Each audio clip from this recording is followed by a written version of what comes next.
wabarakatuh. Saya Aulia Rahmawati dengan NIM 2008662 dari Prodi Pendidikan Kewarganegaraan Universitas Pendidikan Indonesia.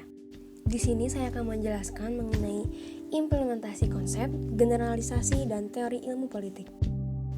Sebelumnya, ilmu politik itu merupakan ilmu yang mempelajari suatu segi khusus dari kehidupan masyarakat yang menyangkut soal kekuasaan.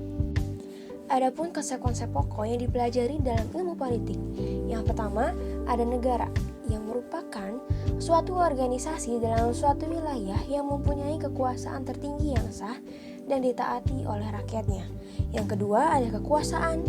Yang ketiga, pengambilan keputusan. Keempat, kebijakan umum. Dan yang terakhir, ada pembagian. Pembagian di sini tuh termaksud dalam nilai-nilai dalam masyarakat. Berikut ini beberapa contoh generalisasi yang berkenaan dengan politik sebagaimana ditulis oleh Banks dan Robert Craig. Yang pertama, di dalam setiap masyarakat atau lembaga, peraturan dan hukum tumbuh untuk mengendalikan tingkah laku para individu warganya. Para individu biasanya mengalami salah satu jenis hukum apabila penguasa berhasil menangkap mereka karena melanggar hukum. Yang kedua, para penguasa cenderung menolak setiap perubahan yang dirasakan akan mengurangi kekuasaan dan pengaruh mereka. Yang ketiga, konflik timbul dalam suatu sistem politik apabila para individu atau kelompok mempunyai tujuan yang bersaing dan mengartikan hukum secara berlainan tiap-tiap masyarakat.